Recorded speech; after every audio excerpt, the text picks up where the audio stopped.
أمسك عليك زوجك واتق الله وتخفي في نفسك ما الله مبديه وتخشى الناس والله أحق أن تخشاه فلما قضى زيد منها وطرا زوجناكها لكي لا يكون على المؤمنين حرج في أزواج أدعيائهم إذا قضوا منهن وطرا وكان أمر الله مفعولا. صدق الله العظيم. اللهم صل على سيدنا وشفيعنا وحبيبنا ومولانا محمد.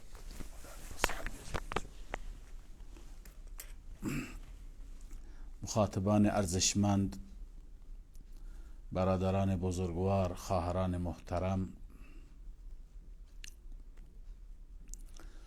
در ادامه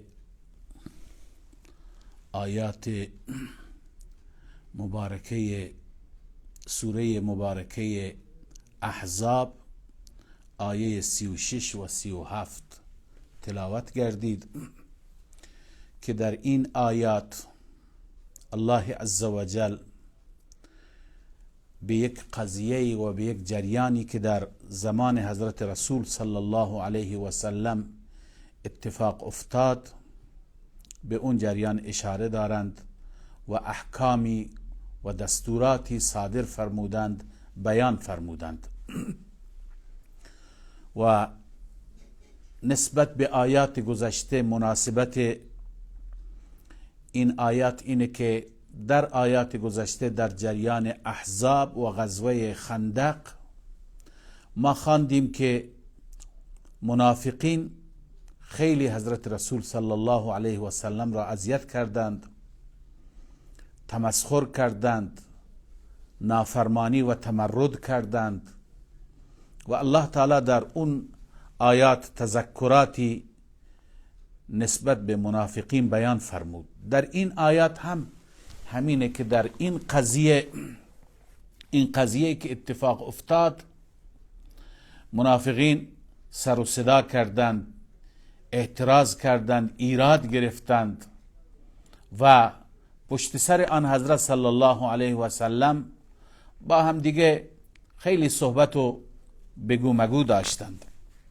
الله تعالی در دفاع از پیامبر عزیزش این آیات را نازل فرمود. قبل از اینکه ما این آیات را بخوانیم و بفهمیم اون قضیه را عرض می کنم و اون جریانی که اتفاق افتاد عرض می کنم. اون این بود که خدای تعالی میخواست به وسیله این جریانی که در این آیات بیان شده یکی از رسومات جاهلیت را از بین ببرد. در جاهلیت این رسم بود که دو نفر که با هم دیگه یک عهدی میبستند، عهد برادری و خواهری، عهد پدری و فرزندی، اون وقت این دو نفر را مثل برادر و خواهر حقیقی، مثل پدر و فرزند حقیقی و واقعی میپنداشتند و تمام احکامی که برای پدر و فرزند حقیقی بود برای اینها هم تصور میکردند. مثلا یک کسی بود که کسی دیگر را به عنوان فرزند خودش پسرخوانده قرار میداد، فرزند خودش قرار میداد که در اصطلاح عربی متبنا میگویند. اون وقت اگر این پسرخوانده و متبنا ازدواج میکرد زن اون پسرخوانده، همسر اون پسرخوانده مثل عروس واقعی این مرد میشد. لذا اگر یه وقتی این فرزند، این پسرخوانده و این متبنا فوت میکرد یا زن خودش را طلاق میداد، خب اون عروس را محرم اون پدرخوانده میدانستند و نکاح با اون را جایز نمیدونستند، در حالی که این رسمی بود. نمیشه که کسی را گفت شما برادر من هستید، برادر حقیقی بشه، فردا از این برادر ارث ببره، فردا فرزندان این برادر و اون برادر بشن محرمی هم دیگه.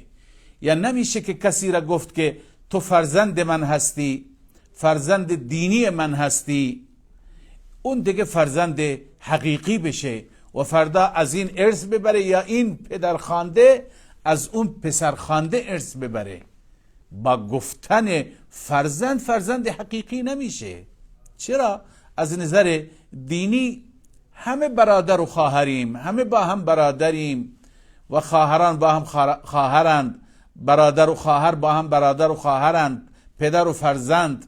ولی این معنیش این نیست که احکام پدر و فرزند به صورت عرض کنم حقیقی اینجا مرتب بشه. خب این جریانی که اینجا پیش آمد، آن حضرت صلی الله علیه و سلم یه برده‌ای داشتند به نام حضرت زید رضی الله تعالی عنه. برده خدیجه بود، زید ابن حارثه، و در واقع برده‌ای نبود، غلامی نبود.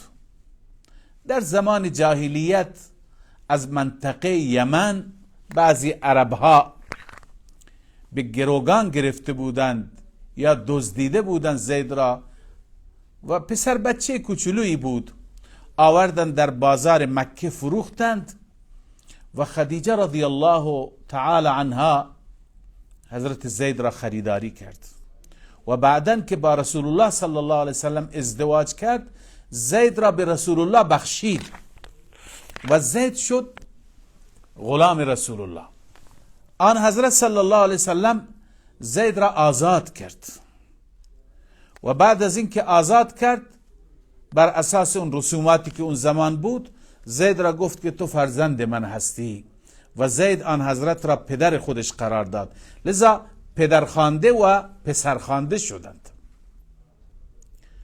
و زمانی که زید را میخواست برای زید زنی انتخاب بکند، همسری انتخاب بکند، آن حضرت صلی الله علیه وسلم دختر عمه خودش که زینب بنت جحش بود رضی الله تعالی عنها، برای زینب پیغام فرستاد، پیغام نکاح فرستاد. زینب ابتداءً راضی شد، خوشحال شد، چون آن حضرت نام نبردند، فکر کرد که آن حضرت برای خودش خواستگاریش میکنه، اما بعداً مشخص شد که آن حضرت برای پسرخوانده خودش حضرت زید میخواهد. اینجا بود که هم زینب و هم برادرش عبدالله بن جحش، اینا هر دو ناراضی شدند از این جهت که از نظر خاندانی، از نظر قومی جز عربهای اصیل بودند و دختر عمه رسول الله بود، قریش بود، از قریشی ها بود، و زید گرچه حقیقتا یمنی بود ولی خب به عنوان برده فروخته شده بود و الان آزاد شده بود، ولی بعد از اینکه برده ها آزاد می شدند هم مردم به نظر حقارت اونها را نگاه می کردند، لذا قبول نکرد. و وقتی که قبول نکرد، هم زینب قبول نکرد، هم برادرش قبول نکرد، الله عزوجل این آیه را نازل فرمود که وما کان لمؤمن ولا مؤمنة، برای هیچ مؤمن و مؤمنه، هیچ مرد مؤمن و زن مؤمنه این اختیار نیست، این حق نیست، اذا قضى الله و رسوله امرا، وقتی که خدا و رسولش فیصله امری کردند و دستوری صادر فرمودند، ان یکون لهم الخیرة من امرهم، این که اونها اختیاری در امرشون داشته باشند. لذا اونها اختیار ندارند، اونها نمیتونند مخالفت بکنند. و فرمود و من یعص الله و رسوله فقد ضل ضلالا مبینا، هر کسی که نافرمانی خدا بکند و نافرمانی رسول خدا را بکند، او گمراه شده گمراهی آشکاری. این آیات و این کلمات شدید و سختی بودند، گویا تذکر بسیار سختی برای زید و برادرش بود و خانواده که کل خانواده ناراضی بودند. وقتی که آیه قرآن نازل شد اونها مسلمان واقعی بودند، مثل مسلمانان امروزی مثل ماها نیستند که در مقابل آیات الهی و در مقابل احادیث صریح باز هم تسلیم نمیشیم. دستورات خدای عزوجل در رابطه با تمام مسائلی که هست، در رابطه با معاملات فاسد، ربا، رشوه و عرض کنم معاصی و گناهان دیگر، صراحتا میبینیم آیات مخالفت میکند، احادیث و روایت مخالفت دارد، ولی باز هم انجام میدیم، باز هم پروایی نداریم. اونها نه، اونها در مقابل آیات الهی و دستور الهی تسلیم می شدند.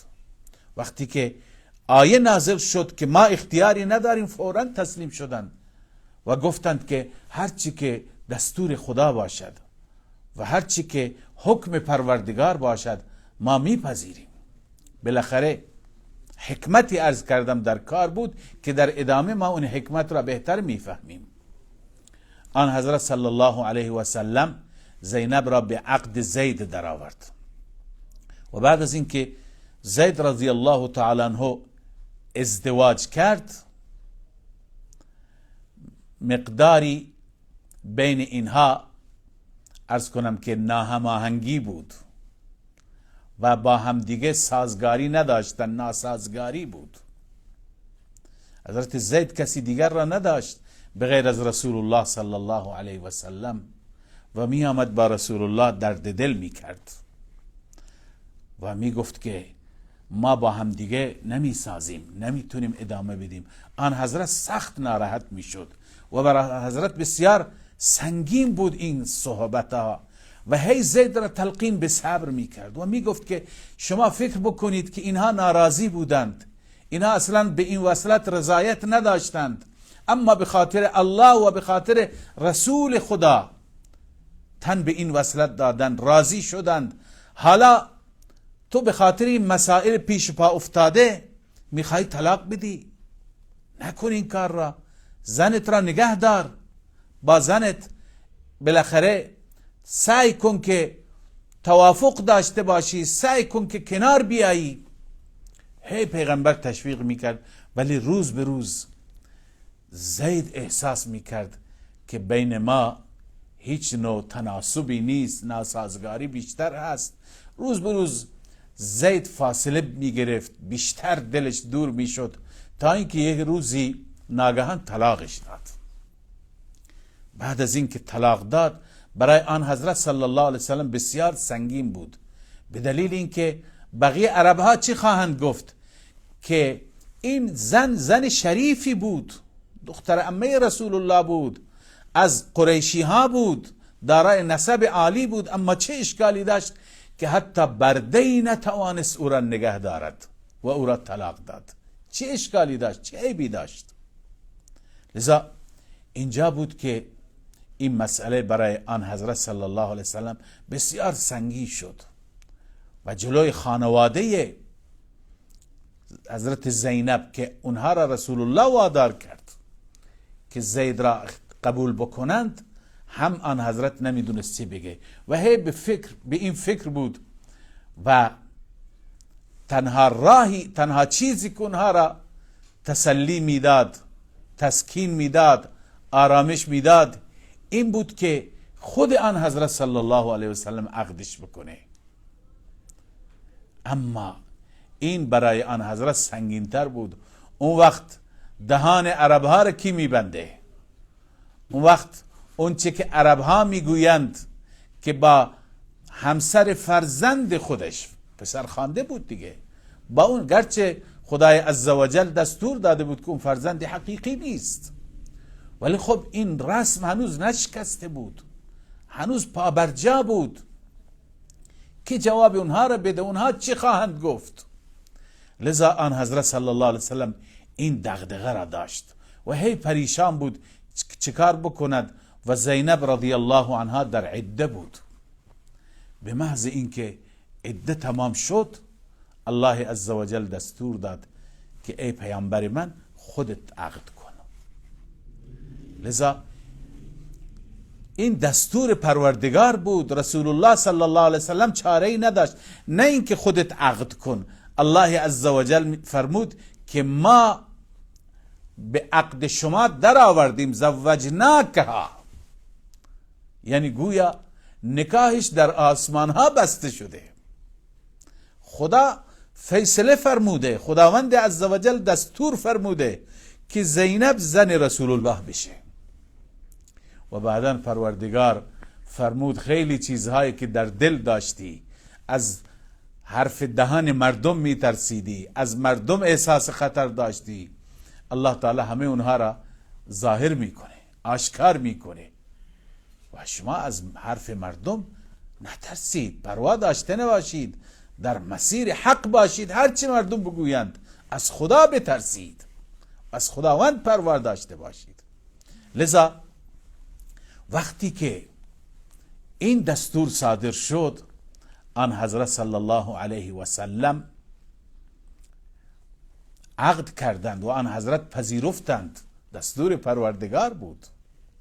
اما بعداً منافقین ایراد گرفتند، مشرکین خندیدند، مسخره کردند، گفتند چه دینی هست که در این دین ازدواج کردن با عروس، با زن فرزند که فرزند طلاقش داده هم جایز است، در حالی که او فرزند حقیقی نبود، او متبنا بود، پسر خوانده بود. الله عزوجل در این آیه توضیح دادند و جواب منافقین را و جواب یاوه‌گوها را اینجا دادند. اما چند نکته میخوام عرض بکنم. یکی این که چه حکمتی بود که حضرت رسول صلی الله علیه و سلم به زید دستور داد، برای زید او را خواستگاری کرد و اونها قبول نکردند و خداوند دستور داد که شما اختیاری ندارید، باید حضرت زید در عقد زید در بیاد، در حالی که الله عزوجل عالم الغیب هست، میداند. الله عزوجل اولا میخواستند که این احساس برتری خاندانی که خیلی ها دارند و در میان اقوام دیگری امروز هم هست، که خیلی خاندان ها احساس میکنن ما برتریم، ما در سطح بالایی هستیم، فلان قوم در سطح پایین هست. این را الله عزوجل میخواست از بین ببره. در مقابل حکم الله عزوجل این احساس برتری هیچ جایگاهی نداره. اون غرور خانوادگی را میخواست که از بین ببره، که هیچ کس احساس نکنه من برترم. به همین دلیل بود که وقتی که این غرور شکسته شد، این غرور از بین رفت، این احساس برتری در اون عربها که اون زمان قومیت خیلی پررنگ بود و طبقات قومی، طبقات خاندانی بسیار زیاد بود و پررنگ بود، الله عزوجل این را از بین برد. چنان از بین رفت که بعداً خیلی از غلامها و برده هایی که آزاد شده بودند با زنان شریف و با زنانی که از نظر خاندانی در سطح بالا بودند ازدواج کردند. تفسیر قرطبی نوشته حضرت مقداد رضی الله تعالی عنه، مقداد ابن اسود که اون هم برده بود، او با زباعه بنت زبیر دختر حضرت زبیر رضی الله عنه ازدواج کرد. و حضرت بلال حبشی که غلام سیاه فام آفریقایی و حبشی بود، با خواهر حضرت عبدالرحمن ابن عوف رضی الله تعالی عنه ازدواج کرد. و حضرت سالم مولا ابی حذیفه، یعنی غلام آزاد شده ابو حذیفه، ابو حذیفه اون را برای او فاطمه بنت ولید ابن عجره که از قریشی ها بود او را خطبه کرد و به عقد غلام آزاد شده خودش قرار داد. لذا بعد از اون این رسم از بین رفت. این برتری خاندانی که متاسفانه امروز خیلی جاها هست، امروز در مناطق ما هم متاسفانه خیلی جاها در بعضی مناطق روستایی این رسم هست که بعضی از اقوام خودشون را برتر میدونند و دختران خودشون را بغیر از اونهایی که از نظر خاندانی در سطح اونها باشند، هم کف اونها باشند، بغیر از اونها به کسی دیگه نمیدن، بقیه را خیلی پایینتر میدونند، در حالی که این چیز در اسلام نیست. شاید عزیزی بگه که خب در فقه آمده مسئله کفاءت که زن و شوهر با هم دیگه کف باشند، کفاءت باشد، برابری باشد.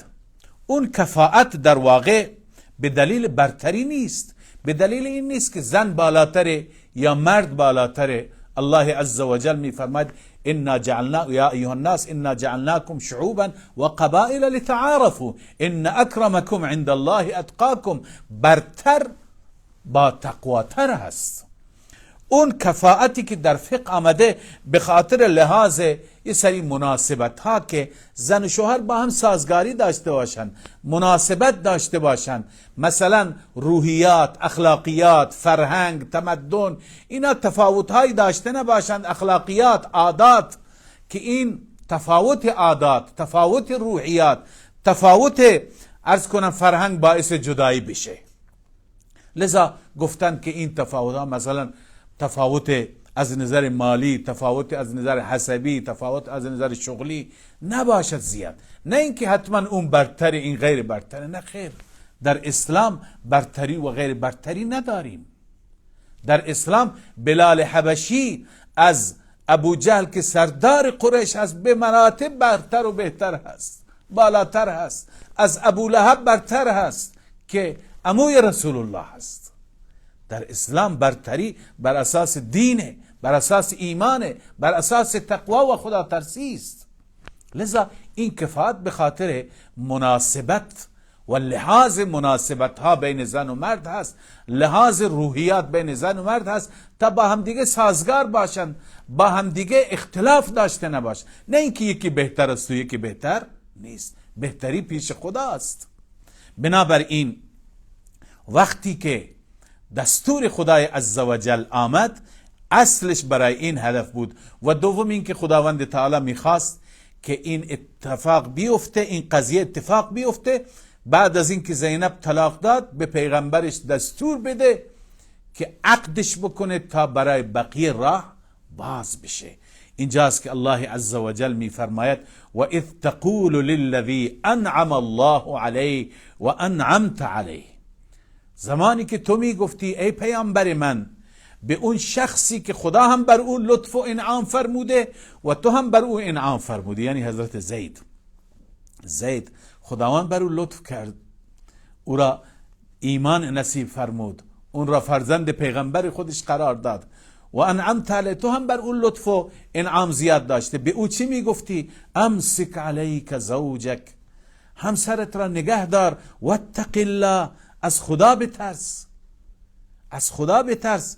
این خانوادهش راضی نبود، به خاطر من، به خاطر الله اینا راضی شدن. حالا تو بهانه نگیر، تو طلاقش نده. اما تو ای پیامبر از چی میترسیدی؟ اون چیزی که پیغمبر ازش میترسید. و تخفی فی نفسک، مخفی میکردی در درون خودت، در دلت، در وجودت، ما الله مبدی، اون چیزی که خداوند عزوجل او را آشکار کرد. پیغمبر از این میترسید که اگر این طلاق بده هیچ راه دیگری برای تسلی اینها وجود نداره مگر اینکه من خودم باید عقدش بکنم. اما الله عزوجل ظاهرش کرد. الله فرمود که زوجناکها، ما به عقد تو در آوردیم، زنت هست. و تخشى الناس، و از مردم بیم داشتی، میترسیدی. والله احق ان تخشاه، الله عزوجل سزاوارتر است که از او بترسید. معلوم میشه که در یک قضیه وقتی که دستور خدا یه چیزی هست و محیط و ماحول ما از ما یه چیز دیگه میخواد، فرهنگ و رسوم یک چیز دیگه میخواد. مسلمان واقعی، مؤمن واقعی اونه که بالاخره دستور خدا را ترجیح بده بر هر چی که تقاضای محیط و ماحول هست، تقاضای خویشاوندان و عزیزان هست. باید دستور خدا ترجیح داشته باشه. لذا الله می فرماید فلما قضا زید منها وطرا، وقتی که تمام کرد زید از اون زن حاجت خودش را تمام کرد. یعنی چه؟ یعنی طلاقش داد و عده هم گذشت. زوجناکها، ما او را در عقد تو در آوردیم، ما نکاح تو را با زینب بستیم. چرا؟ لکی لا یکون علی المؤمنین حرج، تا که بر بقیه مؤمنین هم حرج و تنگی نباشد. فی ازواج ادعیائهم اذا قضوا منهن وطرا، در همسران پسرخوانده هایشان وقتی که اون پسرخوانده ها تمام کردن حاجت خودشون را، یعنی از اونها جدا شدن، طلاق دادند، بعدا پدرخوانده بتونه ازدواج بکنه، حرجی نباشه، تنگی نباشه، راه بسته نشه. راه باز شد با ازدواج رسول الله. خداوند راه را باز کرد. و کان امر الله مفعولا، و دستور خدا شدنی هست. این دستور خدا بود، فرمان رب العالمین بود. فرمانی که رب صادر میکنه اون شدنی هست، باید اون انجام بگیره. این نکته وقت تمام شده. یک نکته فقط اینجا میخوام عرض بکنم، نکته زیبا و جالبی هست و اهل تفسیر نوشتن. اینجا هست فلما قضا زید منها وطرا، وقتی که زید یه صحابی هست، یه صحابی معمولی هست. شما عزیزان همیشه شاید قرآن تلاوت میکنید، قرآن را مطالعه میفرمایید، در قرآن کریم نام هیچ صحابی نیامده. اشاره به بعض صحابه شده، به جریان حضرت ابوبکر صدیق اشاره شده، ثانی اثنین آمده، اما نام ابوبکر در قرآن نیست که افضل الصحابه هست. نام عمر نیست، نام عثمان نیست، نام علی نیست، نام عشره مبشره نیست، اما نام حضرت زید هست که در مقابل این شیوخ و این بزرگان یه صحابی معمولی بود. حکمتش چیه؟ الله بهتر میدوند، اما اهل تفسیر نوشتند که قبلا ایشون را صدا میزدن میگفتن زید ابن محمد. این افتخاری برایش بود که منسوب بود به طرف حضرت محمد صلی الله علیه و سلم. اما خداوند عزوجل دستور دادند که اول این سوره ما خواندیم ادعوهم لآبائهم، اونها را صدا بزنید منسوب به پدرانشون. از این به بعد نگویید زید ابن محمد، بگید زید ابن حارثه. این مسئله برای زید بسیار سنگین تمام شد و سخت شد.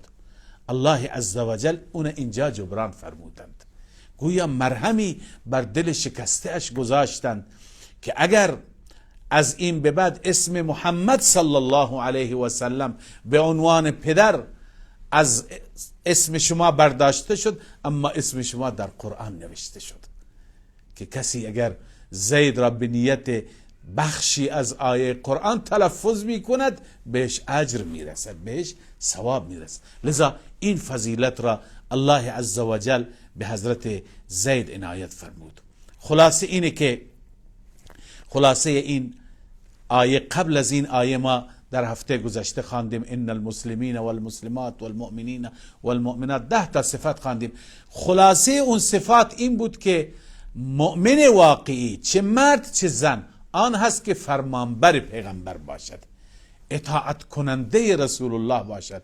لذا در این آیات الله عزوجل نشان دادند و جریانی را بیان فرمودند که مؤمنین و مؤمنات زینب بنت جحش و عبدالله بن جحش چاره بجز اطاعت، بجز فرمانبری نداشتند و اونها فرمان بردند. الله عزوجل همه ما را مطیع خدا، پیرو واقعی احکام الهی و سنت های حضرت رسول صلی الله علیه و سلم بگرداند. و السلام علیکم و رحمت الله و برکاته.